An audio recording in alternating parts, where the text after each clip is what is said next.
L'émission d'aujourd'hui vous donnera à tous une meilleure compréhension de qui nous sommes, de ce que nous comprenons de la vie de Jésus-Christ et de ce que la Bible veut nous dire. Et c'est ma seule intention. Le monde religieux répondrait à la question que je viens de poser, mesdames et messieurs, avec un oui clair. Je parle de ma première question. Mais les chefs religieux du monde veulent nous faire croire que le monde est dans la position dans laquelle il est, précisément parce que nous vivons dans les derniers jours et que nous voyons l'accomplissement de la prophétie biblique sous nos yeux. Vous voyez, ils veulent nous faire croire que le mal, s'il est courant dans ce monde, est ce qu'il est parce que Dieu l'a voulu ainsi. C'est le plan de Dieu pour la fin des temps. J'entends cela crié par des frères à chaque dimanche matin dans une longue série de programmes de télévision jusque tard dans la nuit sur le satellite. Cette doctrine, mesdames et messieurs, fait naître un troupeau de gens religieux qui ont non seulement accepté l'Évangile comme tel, mais qui sont aussi devenus un monde sans méfiance, dans cette atmosphère d'impuissance complète, dans la complaisance et la paresse pure et simple. Il veut nous faire croire qu'il n'y a rien que nous puissions faire pour cette situation dans le monde, mais qu'il n'y a rien non plus que nous devrions faire. Parce que bon, après tout, c'est la progression de la prophétie biblique. Mais est-ce que c'est ça? Est-ce vraiment la progression de la prophétie biblique? Pouvez-vous prendre votre Bible et prouver ces choses-là? Or, vous ne pouvez espérer, à cause de l'interprétation supposée de la progression des prophéties de la Bible répétée, qui est bourrée dans votre gorge dès le premier jour, dont vous avez entendu parler dès le premier sermon que vous avez entendu assis sur un banc entre votre père et votre mère. Eh bien, la plupart des gens avec qui je parle sur ce sujet presque tous les jours ne peuvent pas convaincre un enfant de ce qu'il croit sur la base des enseignements solides de la Bible, comme un enfant peut persuader un expert de la NASA qu'il pourrait faire voler la navette spatiale. Et malheureusement, c'est la vérité. Et je parle avec beaucoup de gens tous les jours, avec des religieux et non religieux, de toutes les religions différentes et de tout genre d'athéisme que l'on pourrait imaginer. Et ils sont tous obsédés par ce message de fin du monde. Et s'ils n'ont pas la Bible dans la main, ils vous montrent ce message dans le livre de l'Apocalypse. Alors ils sortent du sac qu'ils ont accroché autour de l'épaule, un livre des prophéties de Nostradamus, ou l'un des livres quelconques des 500 présumés prophètes et channels et prédicteurs du nouvel âge de la fin des temps. La plupart des gens avec qui je parle ne croyaient pas qu'il y aurait toujours quelque chose pour l'humanité après 2012. Cela entraîne un train presque incontrôlable de pensée auquel les gens sont tenus partout à cause de cette réflexion de la fin des temps. Eh bien, peut-être qu'il y a une chance que cette complaisance pourrait être exactement ce que les ennemis du Christ ont mis au point depuis des siècles. Est-il possible que notre complaisance a eu lieu grâce à un plan? Je crois que oui. Je le crois si fermement que j'exhorte les gens tous les jours à sonder les Écritures. Et c'est en fait une citation. Vous sondez les Écritures parce que vous pensez avoir en elles la vie éternelle. C'était une citation de Jean, chapitre 5, verset 39. Sur la base de cela, les amis, que pensez-vous que savent les autorités de quelque chose que vous croyez savoir être la vérité? Puisque vous savez où elle est, pouvez-vous le prouver? Ou sur la base de ce que vous croyez, sur le fait que vous avez quelqu'un d'autre payé pour cela, que vous le lisiez et l'étudiez, afin qu'il puisse vous dire ce quoi croire? Ou est-ce basé sur des années à être assis sur un banc, à aller écouter des sermons qui vous sont lus à haute voix par quelqu'un d'une chaire, dont le fond, la formation et les études bibliques ne la connaissent pas, ou très peu? Comment cela est-il? Savez-vous ce que vous croyez parce que c'est bien connecté à votre âme, parce que vous l'avez étudié? Pouvez-vous trouver votre chemin à travers les Écritures pour convaincre votre voisin à croire ce que vous croyez, que ce que vous croyez en fait est la vérité? Combien de fois j'ai parlé avec des gens qui ont dit, et je cite, maintenant aussi loin que je me souvienne, ils ont tous dit la même chose. Si vous parliez à mon prédicateur, il vous le montrerait. Eh bien, les amis, tout ce que j'ai jamais demandé à quelqu'un est de chercher la vérité et de trouver la vérité, de l'examiner, de les interroger. Ne croyez pas tout simplement parce que quelqu'un vous dit que vous devez croire cela. Examinons honnêtement ce que dit la Bible et sans idée préconçue. Je veux que l'on fasse maintenant une table rase de tout, parce que je veux que vous approchiez avec un esprit ouvert la question et voyez si cela fait du sens pour vous, pour voir s'il y a autre chose que la vérité dont nous parlons tous. Comment l'étude de l'Écriture peut-elle être ainsi menacée par tant de gens si vous voulez vraiment croire au christianisme? Pourquoi est-il si difficile de lire la Bible et de comprendre ce qu'elle dit? Je connais beaucoup de gens qui lisent la Bible et comprennent ce qu'elle dit, et on leur dit qu'ils ont tort, et ils sont amenés loin de la vérité par quelqu'un qui est censé être une autorité de l'Église.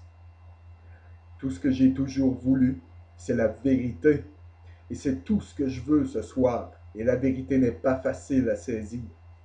Alors regardons ensemble.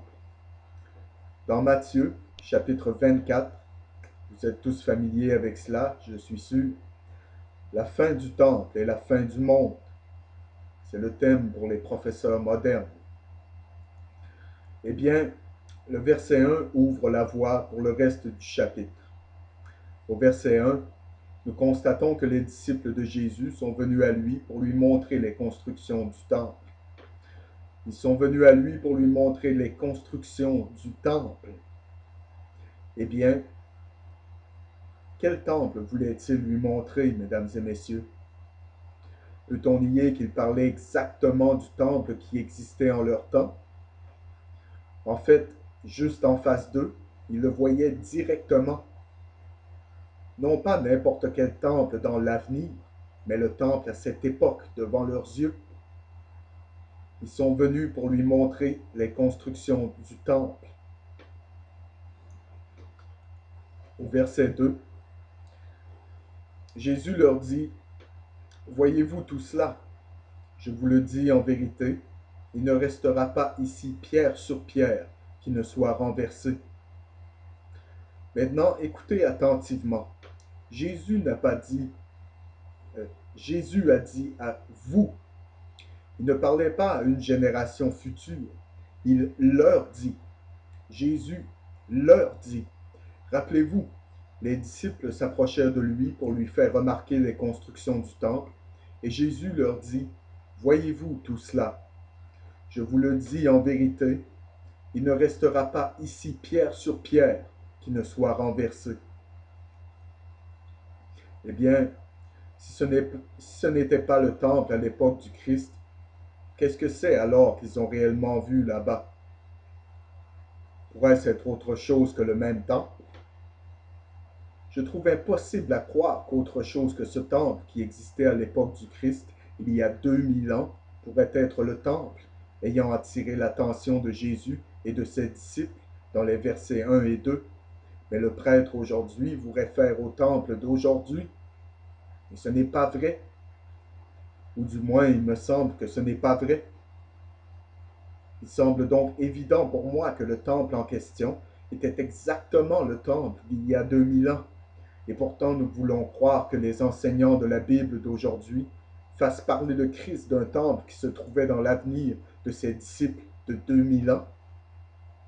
Maintenant, pourquoi toute cette confusion? Le Christ a-t-il intentionnellement conduit ses disciples de façon trompeuse? A-t-il menti? Si vous croyez que le temple dans Matthieu 24 était quelque chose d'autre que ce que les versets disent clairement, alors vous devez croire que le Christ a délibérément égaré ses disciples, qu'il leur a menti. Et je vous dis, je ne crois pas que le Christ ait à un moment menti à ses disciples. Je crois qu'il leur a dit exactement ce qu'il voulait leur dire. Et je pense qu'ils ont très bien compris. Et je dis que la controverse commence ici, parce que je ne commence pas même à comprendre comment les versets 1 et 2 devraient être basés sur autre chose que le temple, que les disciples et Jésus-Christ et toutes les autres personnes qui ont vécu il y a 2000 ans pouvaient toucher, regarder et sentir.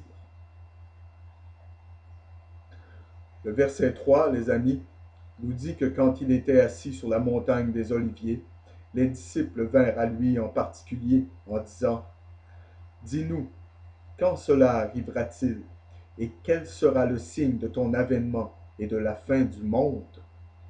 Waouh! C'est assez intense, non?